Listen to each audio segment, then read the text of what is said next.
کہ اور پھر جب ہم نے سورہ واقعہ کا اینڈ دیکھا، وہ بھی کس پہ دیکھا کہ اللہ تعالیٰ کی تسبیح سے اللہ تعالیٰ وہاں حکم دے رہے ہیں. کیا حکم دے رہے ہیں؟ جو پچھلی سورہ میں پڑھا کہ تسبیح کرو اپنے رب کے نام کی جو بہت عظمت والا ہے. حکم کے تسبیح کرو. اور یہاں پر اللہ تعالیٰ کیا کہہ رہے ہیں؟ تسبیح تو ہے، ہر کوئی تسبیح کر رہا ہے، آسمان میں زمین میں. اگر تم نہیں کرو گے تو کیا اللہ تعالیٰ کو بے بس کر سکتے ہو؟ اللہ تعالیٰ تو پہلی تعریف والے ہیں، پہلی اس کی تسبیح ہو رہی ہے، ہر چیز اس کی تسبیح بیان کر رہی ہے. کیوں؟ کیونکہ وہ مالک ہے ہر چیز کا، وہی اسی کی قدرت ہے، وہی زندگی دیتا ہے، وہی موت دیتا ہے، اور وہ ہر چیز پر قدرت رکھنے والا ہے. هو الاول، وہی اول ہے. دیکھیں اللہ تعالیٰ کے ناموں میں سے نام، یعنی اگر تم تسبیح نہیں کر رہے تو یہ یاد رکھو کہ هو الاول، وہی اول ہے، سب سے پہلا ہے. والآخر، اور وہی آخر ہے. والظاہر، اور وہ ظاہر ہے. والباطن، اور وہ باطن ہے، چھپا ہوا ہے. وَهُوَ بِكُلِّ شَيْءٍ علیم، اور وہ خوب جاننے والا ہے، ہر چیز کو خوب خوب جاننے والا ہے. اب یعنی حضرت ابن عباس کہتے ہیں کہ اگر کبھی تمہارے دل میں اللہ تعالیٰ اور دین کے حق کے معاملے میں شیطان کوئی وسوسہ ڈالے تو یہ آیت آہستہ سے پڑھ لیا کرو، یہی والی آیت نمبر 3. ٹھیک ہے، تو اب اس میں دیکھیں کتنی کیا ہے، یعنی ہر چیز، یعنی شروعات بھی اللہ تعالیٰ سے، ہر اینڈ بھی اللہ تعالیٰ، یعنی ہر اول ہے وہی آخر ہے، وہی ظاہر ہے، وہی باطن ہے، یعنی یہ اللہ تعالیٰ کے نام ہے. ٹھیک ہے، تو کیا کرو، ان آیتوں کو پڑھ لیا کرو. وہ علم والا ہے، وہ قدرت والا ہے، صفات بیان کی گئی ہیں یہاں پر اللہ تعالیٰ کی. اب دیکھیں کہ ان ناموں کی، یہ جو 4 نام ہیں، اولو، آخرو، ظاہرو، باطنو، بڑی اہمیت ہے ان کی. ان کے ساتھ جو شخص اللہ تعالیٰ کو پکارتا ہے، اللہ تعالیٰ اس کے ہر وسوسے کو دور کرتے ہیں. سوتے وقت بھی یہ دعا پڑھتے رہنا چاہیے، ہے نا، ان دعاؤں کو یاد کرتے رہنا چاہیے. آیت نمبر 4، ہوا وہی ہے.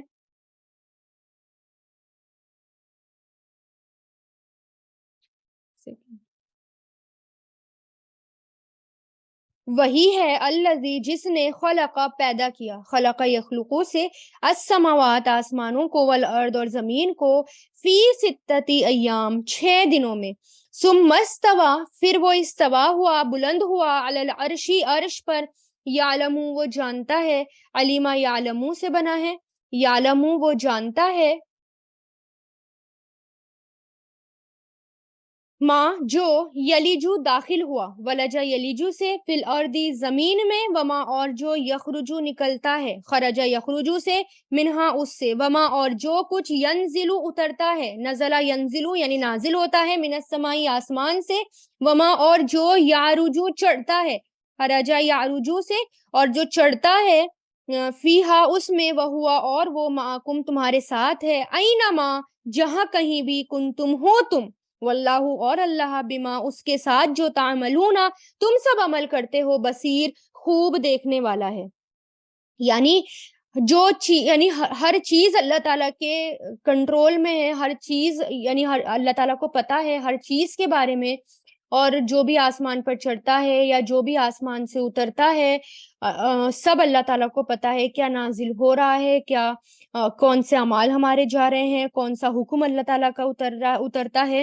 اور سب سے بات جو ہے یہاں پر کہ جو اللہ تعالیٰ بتا رہے ہیں اینڈ میں کہ جہاں کہیں بھی تم ہوتے ہو اللہ تعالیٰ تمہارے ساتھ ہوتا ہے اور تمہیں دیکھ رہا ہوتا ہے، تمہارے ہر عمل کو دیکھ رہا ہوتا ہے. یعنی اگر تم مخالفتیں کرو گے، اس قرآن کو جھٹلاؤ گے، دل میں وسوسے لاؤ گے، یا دل میں اس قرآن کو مانو گے، نہیں مانو گے، یا اس کے ساتھ کوتاہی کرو گے، یا پھر تم جو بھی کام کرو گے، یا تم اس کے ساتھ فرما برداری کرتے ہو، یا اللہ تعالیٰ کی فرما برداری کرتے ہو، رسول اللہ کی اطاعت کرتے ہو، یہ سب اللہ تعالیٰ دیکھ رہے ہوتے ہیں، اسے سب پتا ہوتا ہے. اچھا، ایک اور تھی کہ آپ صلی اللہ علیہ وسلم نے حضرت فاطمہ کو ایک اور اللہ تعالیٰ کے ناموں کی ایک تسبیح اور پڑھنے کے لیے کہا تھا، جب تم رات کو سویا کرو تو یہ پڑھا کرو، اللہم رب السماوات و رب الارض و رب العرش العظیم، ربنا و رب کل شیء فالق الحب والنوا و منزل التوراۃ والانجیل والقرآن، اعوذ بک من شر کل شیء انت آخذ بالناصیہ، اللہم انت الاول فلیس قبلک شیء وانت الآخر فلیس بعدک شیء وانت ظاہر فلیس فوقک شیء وانت الباطن فلیس دونک شیء اقضی عنا الدین واغنینا من الفقر. یعنی اللہ تعالیٰ کے ناموں میں سے ایک نام کے، یعنی اے اللہ، اے ساتوں آسمان اور عرش عظیم کے رب، اے ہمارے اور ہر چیز کے رب، اے تورات اور انجیل کے اتارنے والے، اے دانوں اور گٹلیوں کو اگانے والے، تیرے سوا کوئی عبادت کے لائق نہیں. میں تیری پناہ میں آتا ہوں ہر اس چیز کی برائی سے جو اس کی چوٹی تیرے ہاتھ میں ہے. تو اول ہے، تجھ سے پہلے کچھ نہیں تھا، تو ہی آخر ہے، تیرے بعد کچھ نہیں. تو ظاہر ہے کہ تجھ سے اونچی کوئی چیز نہیں، تو باطن ہے کہ تجھ سے چھپی کوئی چیز نہیں. ہمارے قرض ادا کر دے، ہمیں فقیری سے گنا دے، یعنی ہماری فقیری بھی دور کر. سبحان اللہ. یعنی اللہ تعالیٰ کے ناموں کی یہ بہت خوبصورت دعا رسول اللہ نے یاد کروائی تھی. اور پھر دیکھیں آیت نمبر 5، یعنی آیت نمبر 4 میں کیا ہے کہ جو بھی آسمان اور زمین سے اترتا ہے یا جو بھی اس میں چڑھتا ہے، ہر چیز کی خبر کس کو ہے؟ اللہ تعالیٰ کو ہے. لہو، اسی کے لیے ہے، ملک و بادشاہت، السماوات، آسمانوں کی، والارض، اور زمین کی، وإلی اللہ، اور اسی کی طرف ترجعو، لوٹائے جاتے ہیں. اور رجع یرجعو سے یہ مضارع مجہول ہے، اسی کی طرف لوٹائے جاتے ہیں الامور، سب کام. یعنی ہر کسی کو کس کے پاس لوٹ کر جانا ہے؟ اللہ تعالیٰ کے پاس لوٹ کر جانا ہے. ہر کوئی اللہ تعالیٰ کے پاس لوٹ کر جاتا ہے. ہر معاملے اللہ تعالیٰ کے پاس لوٹائے جاتے ہیں. کیوں؟ کیونکہ اسی کی بادشاہت ہے، آسمانوں میں بھی اور زمین میں بھی. یعنی آپ دیکھیں کہ ہم مسلسل اللہ تعالیٰ کی نگاہ میں ہیں ہر وقت. جیسے آتا نا، ابن مسعود کہتے ہیں کہ عرش پانی کے اوپر ہے اور اللہ عز و جل عرش کے اوپر ہیں، اور اللہ پر تمہارے اعمال میں سے کچھ بھی چھپا ہوا نہیں ہے. عرش پر ہوتے ہوئے بھی وہ تمہاری دعائیں قبول کرتا ہے. سبحان اللہ. کیونکہ وہ مالک ہے کس کا؟ ہر چیز کا. ہر معاملات کہاں لوٹائے جاتے ہیں؟ اسی کی طرف لوٹائے جاتے ہیں. اور پھر اب دیکھیں نا کہ ہر کوئی کہاں لوٹ کر جا رہا ہے؟ ہر کوئی اللہ تعالیٰ کی طرف لوٹ کر جا رہا ہے.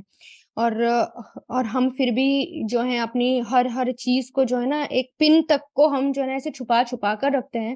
جبکہ آپ دیکھیں انسان جو ہے کچھ اپنے ساتھ لے کر نہیں جاتا. ایک اگر نوز رنگ بھی ہوگی نا ناک میں، تو وہ تک لوگ نکال لیتے ہیں، ہے نا، مرتے وقت. تو پھر جو جا رہے ہیں ہمارے ساتھ، وہ کیا جا رہے ہیں؟ وہ ہمارے اعمال جا رہے ہیں. جو چڑھ رہے ہیں آسمان پر، وہ کیا چڑھ رہے ہیں؟ ہمارے اعمال چڑھ رہے ہیں. ہمارے قرآن ہمارے ساتھ جائے گا، ہمارے اعمال ہمارے ساتھ جائیں گے، اور اسی کو ہم جو ہے لائٹلی لے رہے ہیں. اسی پر ہم محنت نہیں کرتے، اسی پر ہم غور و فکر نہیں کرتے. پھر دیکھیں آیت نمبر 6، یولیجو، وہ داخل کرتا ہے، ولجا یولیجو، اولجا یولیجو سے، یولیجو وہ داخل کرتا ہے، اللیلہ رات کو، فی النہار دن میں. یولیجو کا لفظ نا میں نے پہلے بھی سمجھایا تھا یہ کہ ولجا یولیجو یا اولجا یولیجو، ولجا یلیجو سے بھی آتا ہے، اولجا یولیجو سے بھی. تو یعنی کہ مشکل سے کوئی چیز داخل کرنا. تو وہ داخل کرتا ہے رات کو، فی النہار دن میں. یہ بہت مشکل کام لگتا ہے نا ہمیں دیکھنے میں. وَيُولِجُ، اور وہ داخل کرتا ہے، نہارا دن کو، فی اللیل رات میں. وَهُوَ، اور وہ، علیم خوب جاننے والا ہے، بذات الصدور سینوں کے راز. یعنی وہ ہمارے ہر سینے کے راز کو جانتا ہے. وہ تو رات اور دن کو لانے والا ہے. اس لیے کیا کہا کہ رات اور دن پر غور کرو، کیسے دن ہو رہا ہے، کیسے رات ہو رہی ہے. یعنی وہ جو ہے ہر بڑی سے بڑی چیز آسانی سے کر دیتا ہے، ہر مشکل سے مشکل چیز آسانی سے کر دیتا ہے. تو پھر ہمارے دلوں کے راز جاننا کون سی مشکل بات ہے؟ یہاں پر ایک بڑی چیز کا ذکر کیا گیا، رات اور دن کی تبدیلیاں، چینجز. پھر دن کے الٹ پلٹ ہونے کے اندر جو خیالات آتے ہیں جاتے ہیں، ہے نا. یعنی ہم دن جیسے الٹ پلٹ ہوتا ہے، رات ہوتی ہیں، راتیں آتی ہیں، دن جاتے ہیں، ہمارے خیال ہمارے دل میں آتے ہیں جاتے ہیں، الگ الگ خیال آتے رہتے ہیں جاتے رہتے ہیں. تو اللہ تعالیٰ کہہ رہے ہیں کہ رات اور دن کو دیکھو، وہ بھی الٹ پلٹ ہو رہے ہیں، تمہارے خیال تک بھی الٹ پلٹ ہو رہے ہیں، ان تک کو میں جانتا ہوں. ان سب کا علم جو ہے وہ میرے پاس ہے. آمینو، تو کیا کرو تم؟ آمینو، ایمان لاؤ. آمنا یؤمنو سے ایمان لاؤ، فعل امر ہے یہ، باللہ اللہ پر، و رسول ہی اور اس کے رسول پر، وانفقوا اور خرچ کرو، انفقا ینفقو سے، انفقو خرچ کرو، مما اس میں سے جو، جعلکم اس نے بنایا تمہیں، جعلا یجعلو سے بنا ہے، جعلکم اس نے بنایا تمہیں مستخلفینہ، جانشین. استخلفا یستخلفو مستخلفین جانشین یعنی جو زمین میں بعد میں آنے والے لوگ، فی ہی اس میں یعنی مال میں بعد میں آنے، مال میں یہاں پر زمین کی بات نہیں ہو رہی کیونکہ خرچ کرنے کی بات ہو رہی ہے، تو کس کی ہو رہی ہے؟ مال کی. فی ہی اس میں، فالذین تو لو جو لوگ آمنو ایمان لائے، آمنا یؤمنو سے تو جو لوگ ایمان لائے، منکم تم میں سے، وانفقوا اور انہوں نے خرچ کیا، انفقا ینفقو سے تو انہوں نے خرچ کیا، لہم ان کے لیے اجر اجر ہے کبیر بہت بڑا. یعنی اللہ تعالیٰ اپنی تعریف بیان کرنے کے بعد کہ اپنی حکومت بیان کرنے کے بعد کہ کون ہے اللہ تعالیٰ، یعنی تمہیں جو اللہ تعالیٰ حکم دے رہا ہے نا تمہیں یہ کرنا ہے، یہ دیکھو کہ یہ حکم کس کا ہے، کتنے بڑے بادشاہ کا حکم ہے کہ وہی اول ہے، وہی آخر ہے، وہی ظاہر ہے، وہی باطن ہے، اور وہ جو ہے ہر چیز کو، یعنی جو بھی آسمان سے نیچے اترتا ہے اس کو پتا ہے، اور جو بھی آسمان پہ چڑھتا ہے وہ اسے پتا ہے، رات کو دن میں داخل کرنے والا، دن کو رات میں داخل کرنے والا، تمہارے خیالوں کو جاننے والا وہ اللہ ہے، اور وہ تمہیں حکم دے رہا ہے کہ اس پر ایمان لاؤ اور اس کے رسول پر ایمان لاؤ اور خرچ کرو اس کے راستے میں، کنجوسی مت کرو. کون کتنا بڑا بادشاہ ہے جو تم سے یہ کہہ رہا ہے کہ خرچ کرو؟ اس نے تمہیں تمہارے مال میں جانشین بنایا، ایک دوسرے کے پاس جاتا ہے مال، تمہارے پاس نہیں رہتا، تم مر جاؤ گے تمہارا مال کسی اور کے پاس جائے گا، ہے نا. یہاں پر ایک انوکھے انداز سے خرچ کرنے کے اوپر ابھارا جا رہا ہے کہ اس میں سے خرچ کرو جن چیزوں کے اوپر اللہ تعالیٰ نے تم کو جانشین بنایا، یعنی جو چیز تمہاری کسٹڈی میں دے دی، تمہاری ملکیت میں دے دی، اس سے پہلے وہ کسی اور کے پاس تھی، ہے نا، اب وہ تمہارے پاس آ گئی ہے، تمہاری کسٹڈی میں آ گئی. جانشینی کیا ہوتی ہے؟ ایک کے بعد ایک چیز کا آنا، وارث ہونا، ہے نا. جیسے میں نے بتایا کہ انسان جو ہے ہر چیز چھوڑ کر چلا جاتا ہے مرتے وقت، کچھ نہیں چھوڑتا. ذرا سوچے نا کہ ہمارے پاس کیا کیا چیزیں ہیں، یا میری دادی کی، ہم کہتے ہیں نا یہ تو یہ میری دادی کی ہیں، یہ جن کی والدہ کا انتقال ہو جائے تو یہ تو میری والدہ کی ہے، یہ میرے باپ کی ہے، یہ اس کی ہے، یہ اس کے. انسان کی کوئی چیز کبھی رہتی ہے؟ کوئی وہ اپنی ساتھ کچھ چیز لے کر جاتا ہے قبر میں؟ نہیں لے کر جاتا، بس وہ وراثت سے آگے آگے آگے آگے ہوتی چلی جاتی ہے. ہم بھی مر جائیں گے، ہم سب کچھ چھوڑ کر چلے جائیں گے، ایک نوز رنگ تک لے کر نہیں جائیں گے. تو پھر کیوں اس مال میں اتنی کنجوسی دکھانا؟ جو مال خرچ کر لیا بس وہ اپنا ہے، وہ ہمارے ساتھ جائے گا جو ہم نے خرچ کر لیا، اور جو ہم نے بچا بچا کر رکھا وہ بچ بچ کر ہی آگے تک جائے گا، وہ ہمارے وارثوں کو مل جائے گا اور اس کا کچھ نہیں ہوگا، ہے نا. کتنی نعمتیں ہیں. ہمارے گھر کو دیکھیں، ہمارے گھر کس نے بنائے تھے؟ ہمارے گھر ہمارے دادا نے، پردادا نے، لیکن آج وہ ہمارے پاس ہے کیا؟ وہ اس گھر میں ہے؟ ان کا نام و نشان بھی نہیں ہے، وہ تو مٹی بن گئے، ہے نا. تو کیا کہہ رہے اللہ تعالیٰ کہ یہ تو اللہ تعالیٰ نے تمہارے ہاتھ میں دیا ہے، تمہاری کسٹڈی میں دیا ہے، اب تم اس کو آگے پہنچا دو، تمہارے ہاتھ میں بھی نہیں رہے گا، یہ تمہارے پاس سے بھی کسی اور کے پاس چلا جائے گا. تو ایک الگ انداز سے یہاں پر خرچ کرنے کی بات ہو رہی ہے، ورنہ پہلے کیا تھا؟ خرچ کرو خرچ کرو. اب یہاں پر کیا ہے کہ خرچ کرو، اس نے تمہیں جانشین بنایا اس مال میں، پھر وہ کسی اور کو بنا دے گا.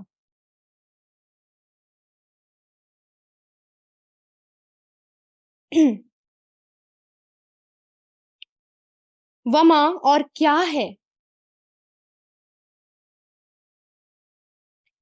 لکم تمہیں، اور کیا ہے تمہیں.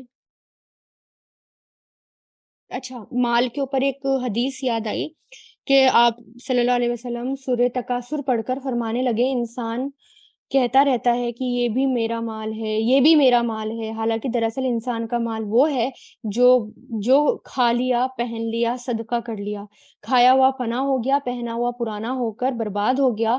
ہاں، اللہ تعالیٰ کا دیا ہوا بطور خزانہ وہ جمع رہا. مسلم کی روایت ہے یہ. اور جو رہ گیا تو وہ مال کس کا ہے؟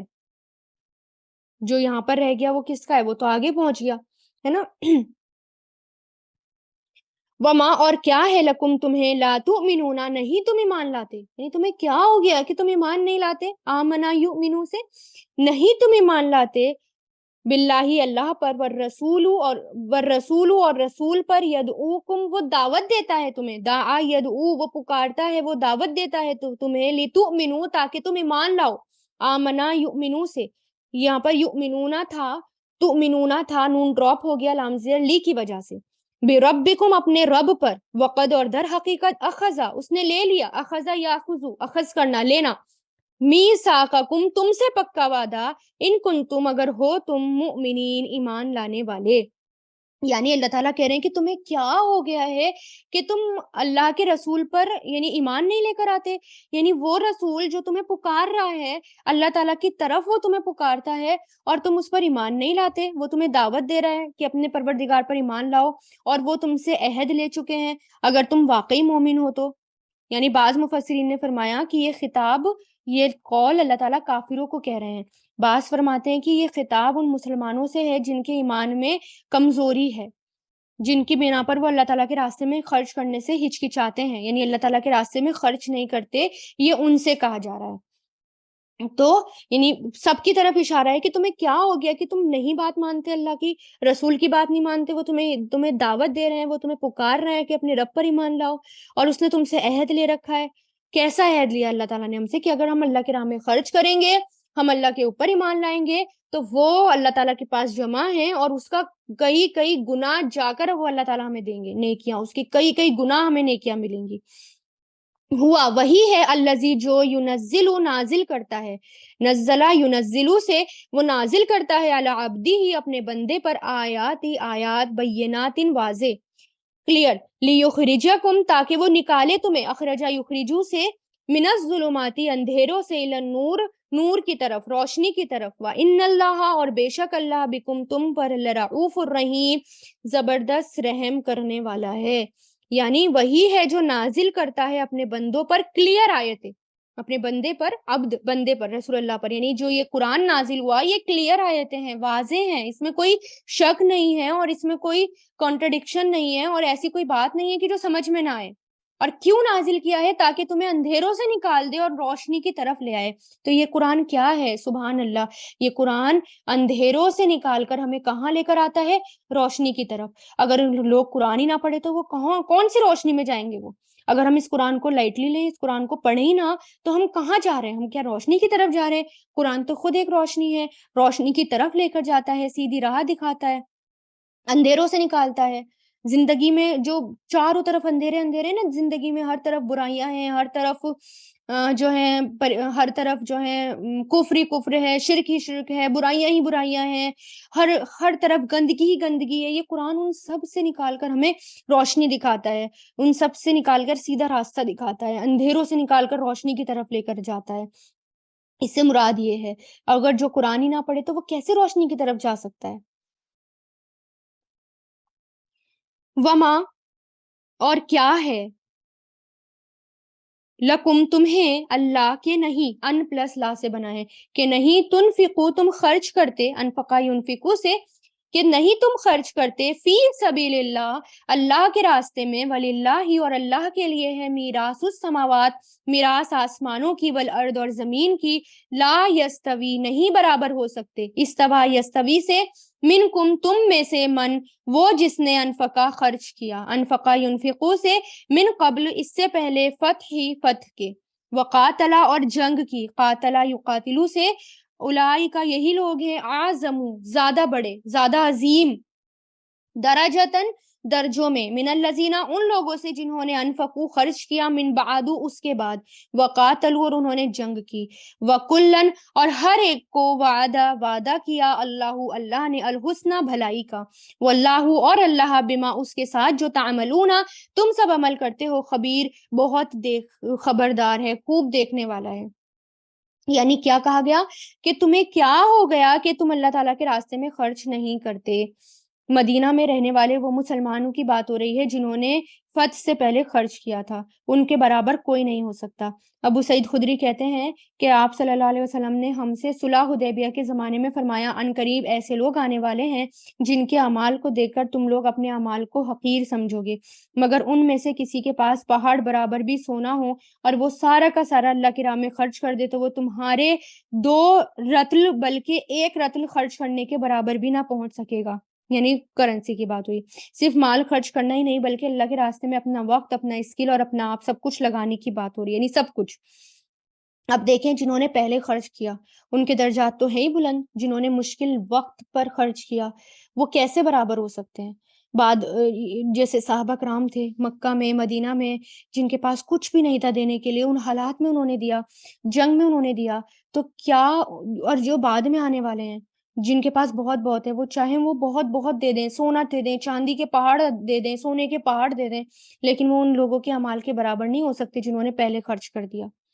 یہ یہاں پر ان کی بات ہو رہی ہے، بس وقت وقت کی بات ہوتی ہے، کس چیز کی ضرورت کس ٹائم زیادہ ہوتی ہے، جب اس وقت انسان خرچ کرے نا، اس کی اہمیت، اس کے درجات زیادہ بلند ہوتے ہیں، ہے نا؟ جو اب بلال بن رباح رضی اللہ تعالیٰ عنہ کہتے ہیں کہ آپ صلی اللہ علیہ وسلم نے فرمایا، بلال خرچ کرو، عرش والے کی جانب سے مفلسی سے نہ ڈرو، غریب ہونے سے نہ ڈرا کرو۔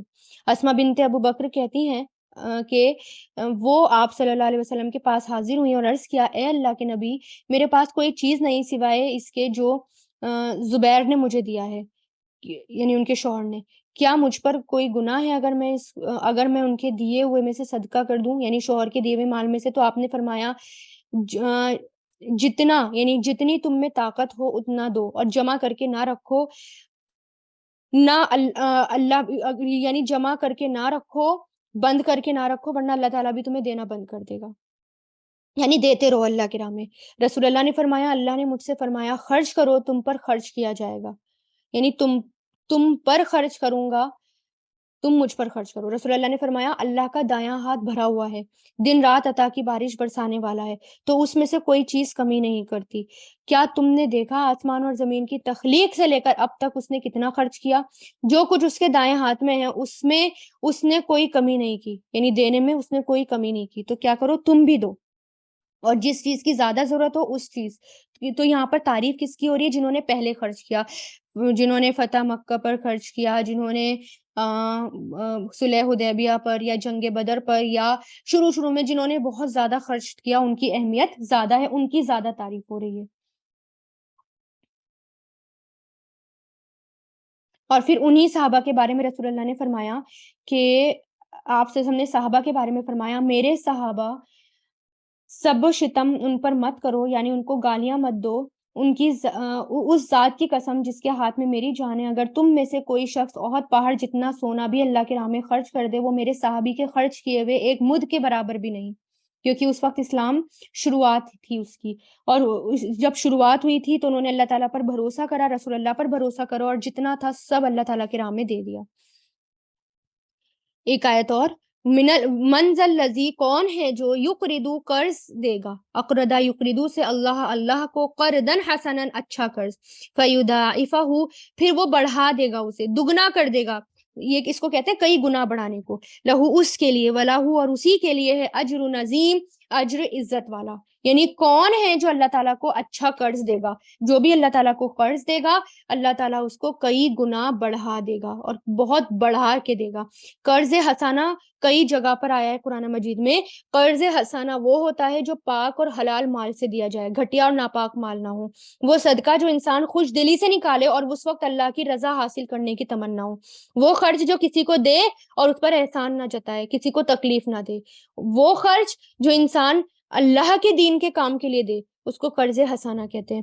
اللہ تعالیٰ اس کو کئی گنا بڑھا کر دے گا، ہے نا، اور اللہ کے راستے میں اچھا قرض دے، ہے نا، حسنہ، قرض حسنہ، اچھا قرض، اچھی نیت ہو، خوش دلی کے ساتھ ہو، بلند حوصلہ رکھ کر دیا جائے، دل میں تنگی نہ ہو، کسی انسان کی خاطر نہ دیا جائے کہ فلاں کیا کہے گا، فلاں خوش ہو جائے گا، بلکہ کس لیے؟ صرف اور صرف اللہ تعالیٰ کی رضا کے لیے دیا جائے۔ جیسے حدیث میں آتا ہے نا، ایک شخص نے پوچھا، یا رسول اللہ، کس صدقے کا اجر سب سے زیادہ ہے؟ فرمایا کہ وہ تو صدقہ کرے اس حال میں کہ تو صحیح اور تندرست ہو، یعنی تم صحیح حالت میں بھی صدقہ کرو، مال کی کمی کے باعث اسے بچا کر رکھنے کی ضرورت محسوس کرتے ہوں اس وقت خرچ کرو، اور اسے کسی کام میں لگا کر زیادہ کمانے کی امید رکھتے ہوں اس وقت کا انتظار نہ کرو، جب جان نکلنے لگے تو کہے کہ یہ فلاں کو دے دو، یہ فلاں کو دے دیا جائے، اس وقت تو یہ مال فلاں کا ہو ہی جانا ہے۔ یعنی میں صحت مند ہوں، میرے پاس کم ہے، مجھے مال لگانا ہے اپنے بزنس میں، اس حالت میں بھی میں کیا کرتی ہوں؟ اللہ تعالیٰ کے راہ میں خرچ کرتی ہوں، وہ سب سے بیسٹ ہوتا ہے۔ ٹھیک ہے، دے کر فخر نہ کرنا، دے کر احسان نہ جتانا، ریاکاری، دکھاوا نہ کرنا، بلکہ اپنے آپ کو حقیر سمجھتے رہنا، اس خرچ کی بات ہو رہی ہے نا، لن تنالوا کہ ہرگز بھی نہ پا سکو گے نیکی کو جب تک کہ تم اس میں سے خرچ نہ کرو جو تمہیں محبوب ہو۔ وآخر الدعوانا ان الحمد للہ رب العالمین، سبحانک اللہم و بحمدک، نشہد ان لا الہ الا انت، نستغفرک و نتوب الیک۔ سبحان ربک رب العزت عما یصفون والسلام علی المرسلین والحمد للہ رب العالمین برحمتک یا ارحم الراحمین.